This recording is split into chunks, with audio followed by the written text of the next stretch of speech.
Podiam sair quando quisessem, também não havia esse problema, como a gente tem contra a Igreja Católica. Se você for batizado, você não pode sair.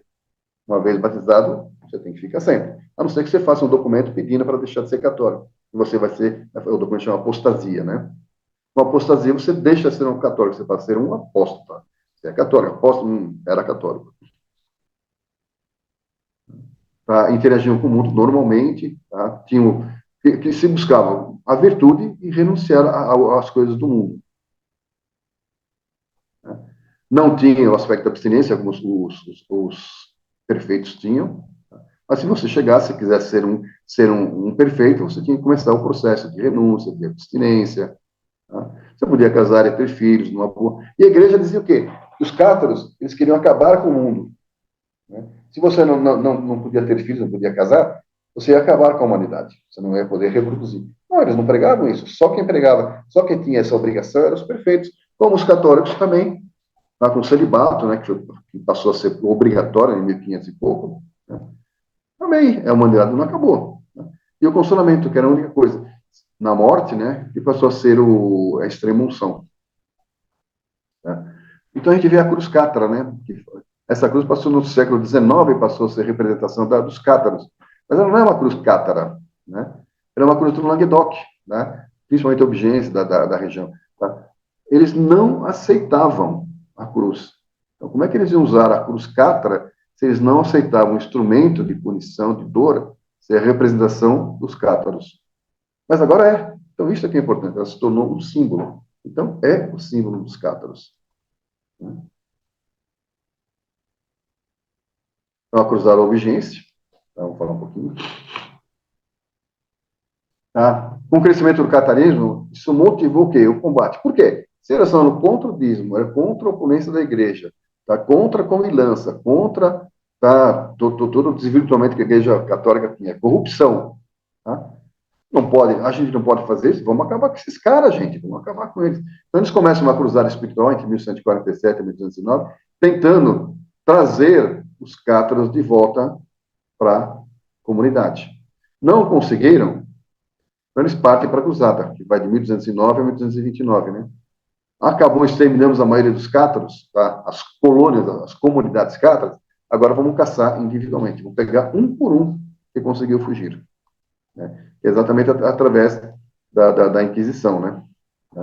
Essa cruzada espiritual vai até 1209, né? Somente foi um movimento pacífico, tranquilo, os padres foram enviados para combater a difusão, vamos tentar convencimento. Mas o que acontece? Os melhores católicos não chegavam nem aos pés dos cátaros. Então começava lá a pregar, né, falar. O que os cátaros faziam? Ih, aquele padre lá está zunindo que nem uma abelha. Esse zunindo com abelha é uma coisa deles, gente. Eles falavam isso. Tá lá o padre lá falando zunindo que nem uma abelha. Até que, em de janeiro de 1808, esse Pedro Castelnau foi morto. Quando ele foi morto, a coisa ficou pesada, né? Ficou pesada. Opa, precisava de um pretexto para matar os cátaros. Achamos um pretexto. Mata, né? Queima o arquivo e vamos tentar. Aí começa a cruzada, né? Cruzada. Tá? Foi a primeira cruzada, cristão contra cristão. Antes era cristão contra muçulmano, daí contra os cátaros, cristãos contra cristãos. Foi o primeiro genocídio da Europa. Se presume, né, que por volta de 500 mil pessoas foram mortas, entre ser morto, né, e queimado. Isso essa cruzada ela tem um grande significado político, militar, geográfico, né? Principalmente o quê?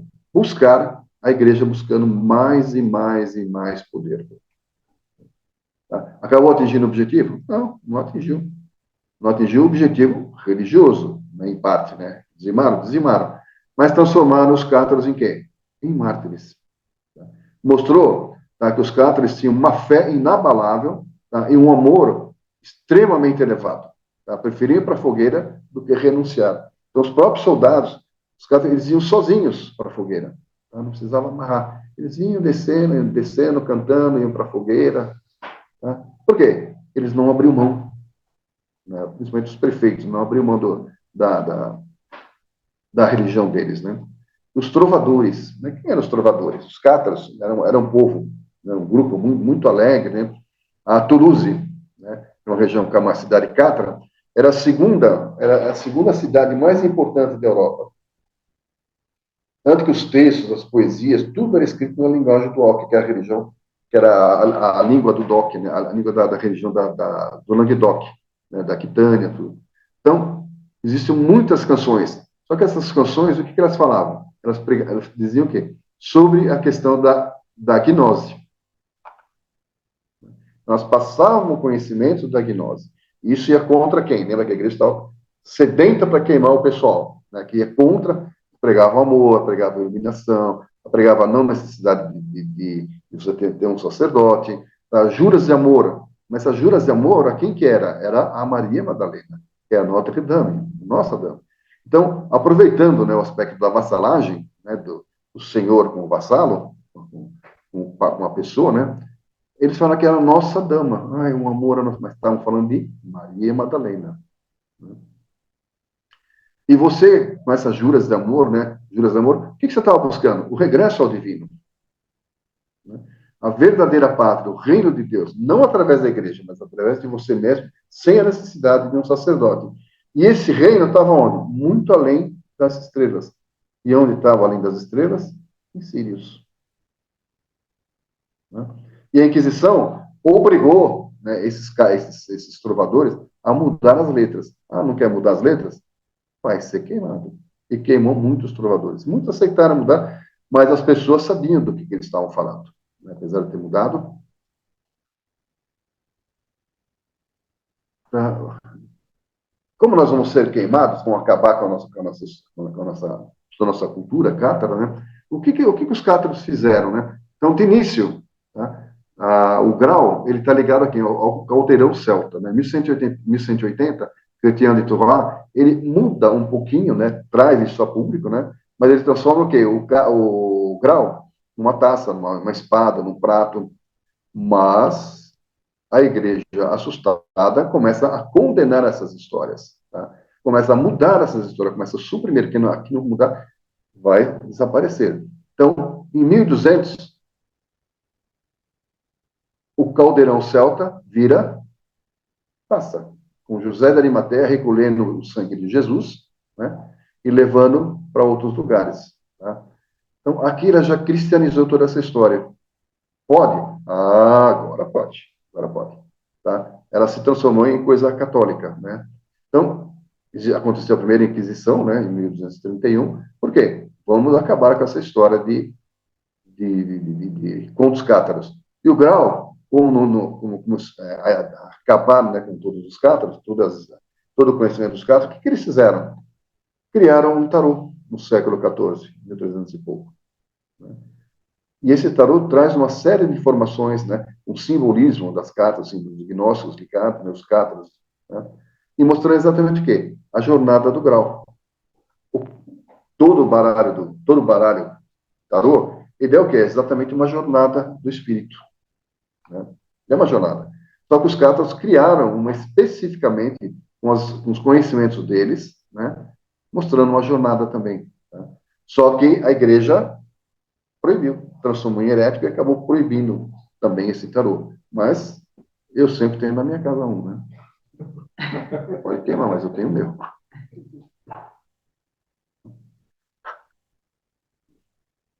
Tá? E outra coisa que aparece também, a questão das virgens, lembra?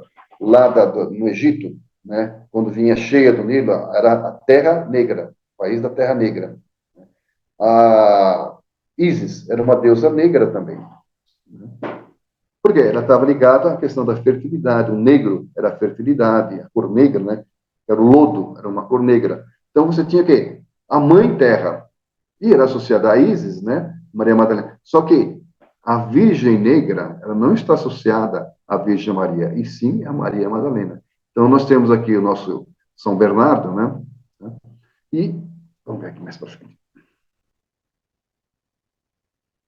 E os cátaros, né, uma forma de se esconderem né, a devoção dele para Maria Madalena, eles cultuavam quem? A Virgem Negra.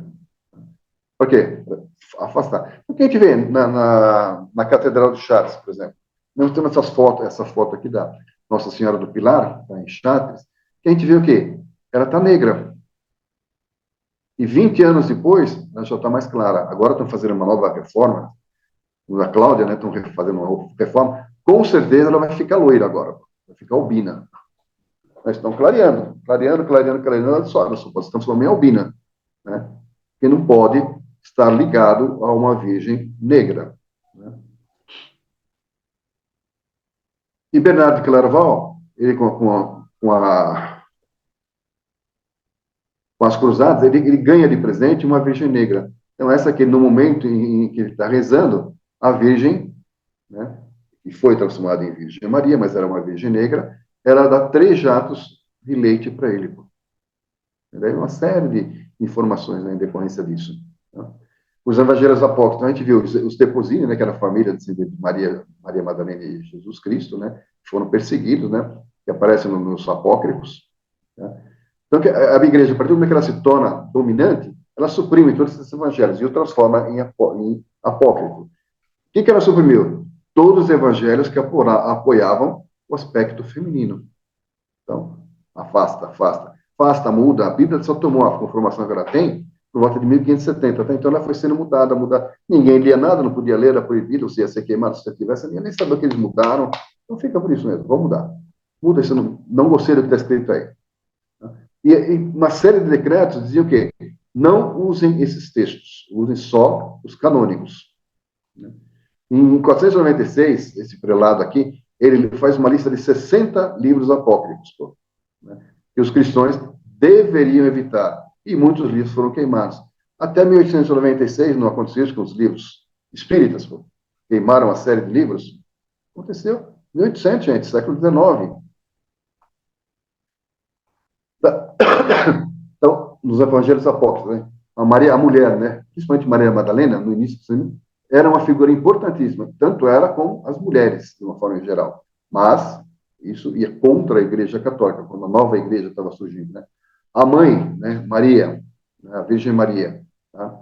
Nos canônicos, ela é uma pessoa extremamente subserviente, tem liderança, pagada, murcha. Já nos apócrifos, ela é uma pessoa que discute, que tem liderança.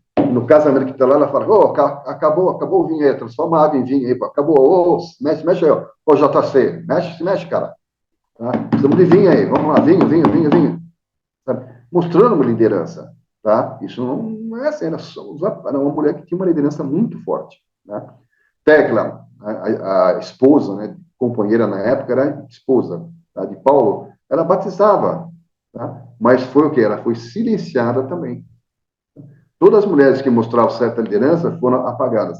E Tertuliano, no ano 200, fez uma frase aqui incrível, né? Ele lutou contra as mulheres, que elas se calem e que questionem em casa os seus maridos.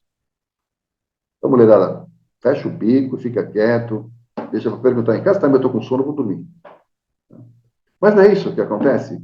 Isso é o que era um aspecto dos judeus. Lembra? Que as mulheres iam da sinagoga, de casa para a sinagoga, da sinagoga para casa, elas tinham o quê? Ficarem caladas e só questionando os maridos em casa. Na questão dos templários, né?